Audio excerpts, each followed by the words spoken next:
Aloha there. Darcy Frankel coming to you from home today. I'm in my home office, my woman cave. All right, so today I'm talking about clean anger versus toxic anger. It's a really interesting topic, one that I have spent years thinking about, learning about, practicing, honing. So let me ask you a question. How many times have you been mad in the last year? Do you know? Do you get angry? What do you do when you get angry? You can go ahead and write that in the comments if you want. Sometimes people explode. Sometimes people implode. There's a litany of things that people do when they get angry.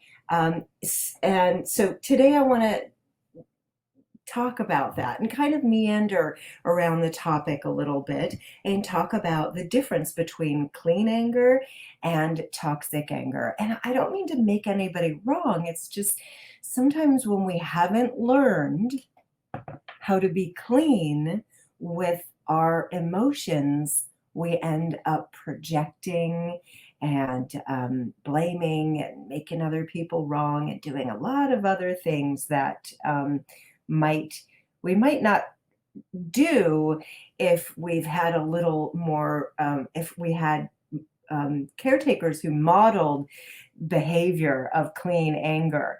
So I actually had a really great experience today. I was talking to an old dear friend, and he was telling me about how I got angry at him. And I'll tell you about that experience in a minute and what he shared with me and what he learned and what he teaches. He's a major influencer, and he teaches people about how I got angry at him.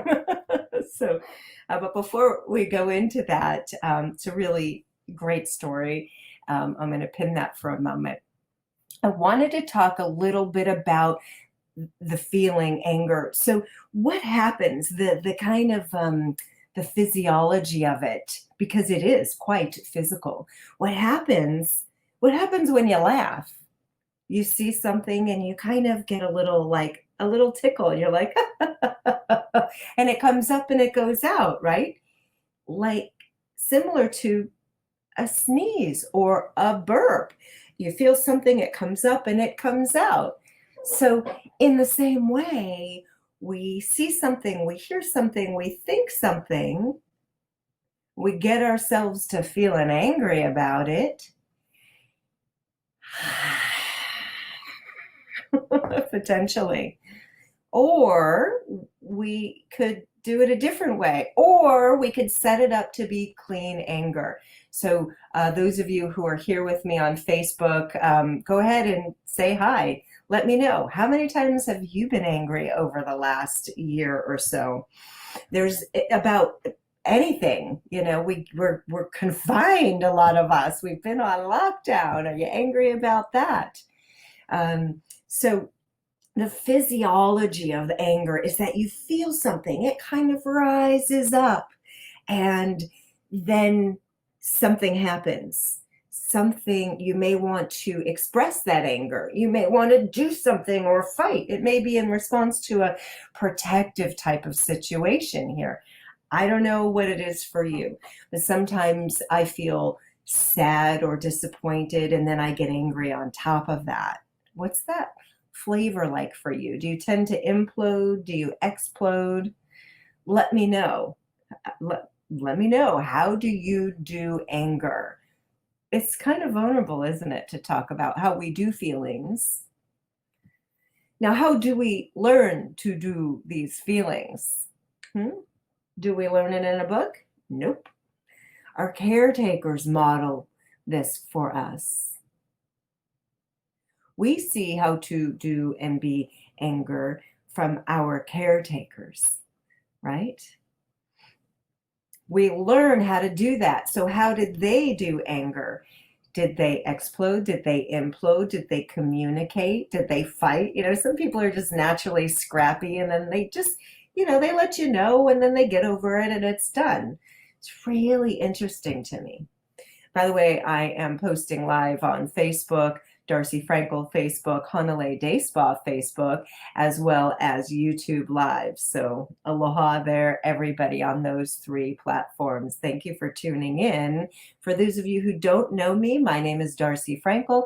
I practice Ayurvedic medicine. I'm a cleansing and rejuvenation specialist, and I own the Hanalei Day Spa here on Kauai. I'm at home now. It's 8:45, and I felt like I really wanted to talk about clean anger versus toxic anger today, because something just happened to me recently, and the day's events brought up these great experiences of, oh, this is clean anger, and that's toxic, and that ain't mine.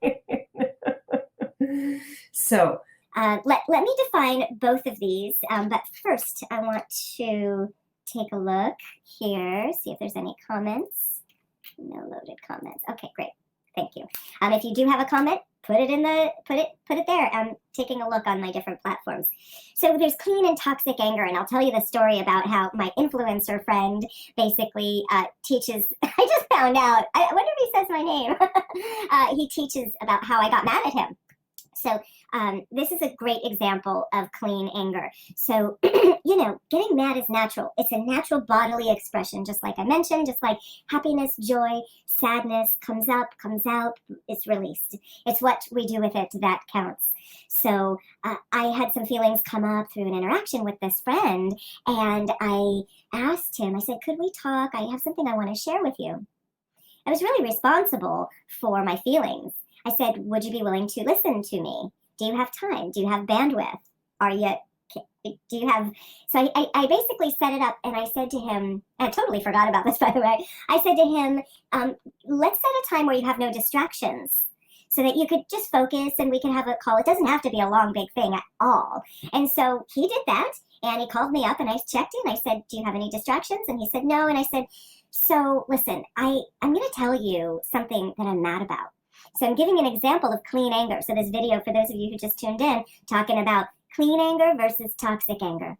So I set it up really, really well. And I was proud and surprised about this person's experience of me as he recounted it today. So we get on the call, and I say, okay, so you have some time, you have some bandwidth? And he says, absolutely. And I said, listen, I'm going to tell you what I'm mad at you about. And I could, probably hear his voice get tense, and he goes, okay.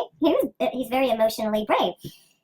And he said that I said, when you said fill in the blank, I felt really angry. And then would you tell me what you heard me say?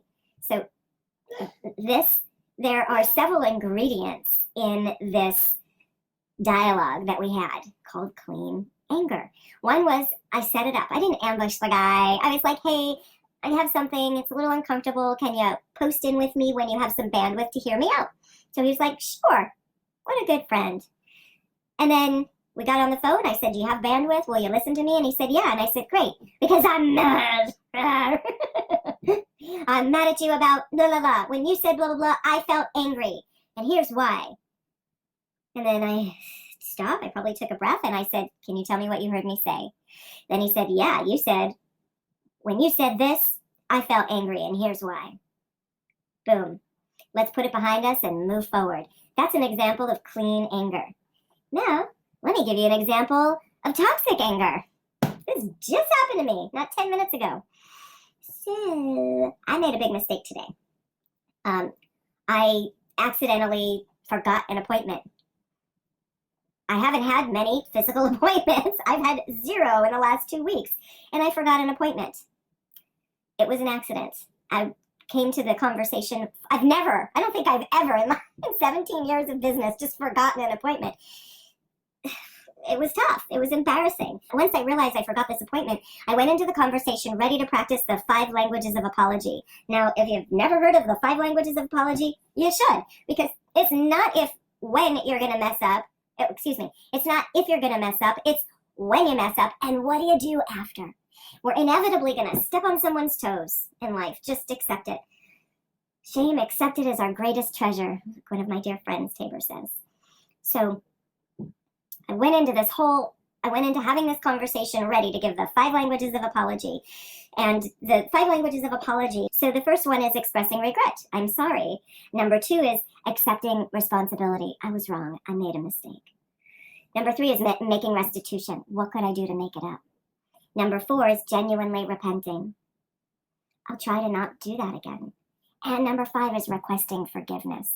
These are really, really great to have under your belt. In fact, I use them at Honolulu Day Spa as part of our protocol. If we ever make mistakes, to say these 5 languages of apology.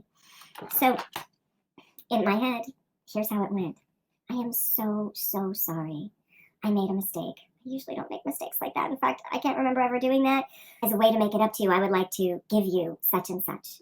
Well, this person didn't even let me say that. This person was literally screaming. I had to move the phone away from my ear after I started. She interrupted me, and I understand she was angry. I get it. She was angry. I get being angry. She had every right to be angry. I missed the appointment, But what do we do after that counts? How gracious are we?